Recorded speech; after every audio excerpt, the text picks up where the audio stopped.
चाहूँ पुरी विकास को ये निरा अनुष्ठान यहाँ अणराजनैतिक अनुष्ठान आम प्रशासन सहयोग सरकार सहयोग लोक को नहीं अनुष्ठान जहाँ सफलता अनुष्ठान जो बंधु मैंने अच्छा जो मैंने प्रत्येक लोक गोटे स्वाभिमान विकास परिषद गोटे लड़ुआ संगठन आपड़ पुरीर कौन सी संगठन पाइबे ना पुरी विकास परिषद जो मैंने अच्छा समस्त स्वाभिमानी समस्त गोटे गोटे संगठन जो मैंने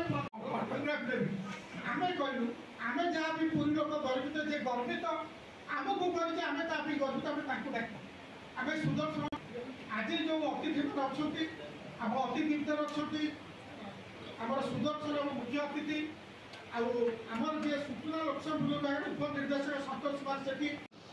एवं तार रूपायन कले से कादुआरे गोटे खदी आश्रम तैयारी कर गला खदी जगन्नाथ को दिज्व जगन्नाथ खदी वस्त्र पिंधि ता बासी दिन महात्मा गांधी गोपबंधु राजेंद्र प्रसाद पुरी दुर्भिक्ष होता दुर्भिक्ष अंचल बुले से भार्गवी नदी में देखिले जड़े महिला शोची मान अर्ध अमृत अवस्था। देखो आज पुरी विकास परिषदर 16तम प्रतिष्ठा दिवस आम पालन करुचु एवं आम प्राय 16 वर्ष धरी पुरी विकास पे लोकों कल्याण पे संग्राम करुचु। आपड़ देखिए जो पुरी कोणार्क रेलपथ स्वप्न साकार होगा जाऊँचे आम प्रथम से दाबी उठेलु एवं चूड़ांत सर्वे सरी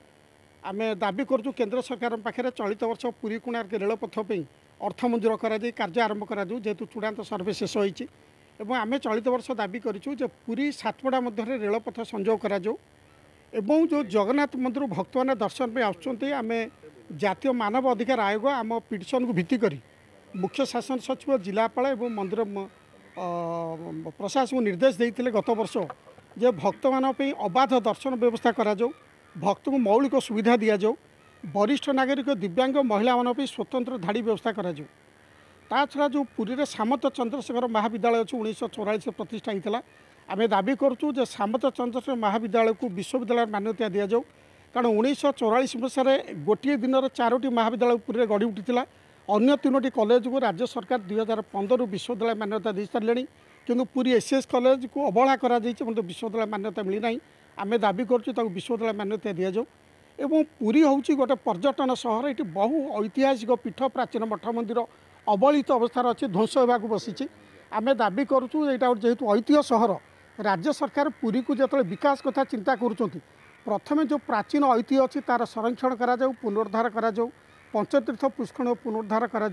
एवं जो प्रकल्प गुड़िक असंपूर्ण अवस्था अच्छे आप देखु श्रीक्षेत्र संस्कृति संग्रहालय हो एवं जगन्नाथ वल्लभ श्री जगन्नाथ व्याख्यान केन्द्र हो एवं जो सामुद्रिक आकुआर भी सरकार 2 थर शिलान्यास कर अर्थ मंजूर कर काम आगे पारुनी जो 18 गोटे ऐतिह्य तार पुनरुद्धार आम दाबी करूँ से प्रकल्पटा तुरंत कार्यकारी करा एवं पुरी सहर विकास कथा जो सरकार चिंता कर पुरी को संपूर्ण मदमुक्त करा एवं पुरी को संपूर्ण आमिष मुक्त करा क्या हो रहा है गोपबंधु कहले सर 2 मास दुर्भिक्ष चली लोक खाई केवल सी निर्जुग पड़ी कि पिलाटी कौन पिलाटी स्तनपान कर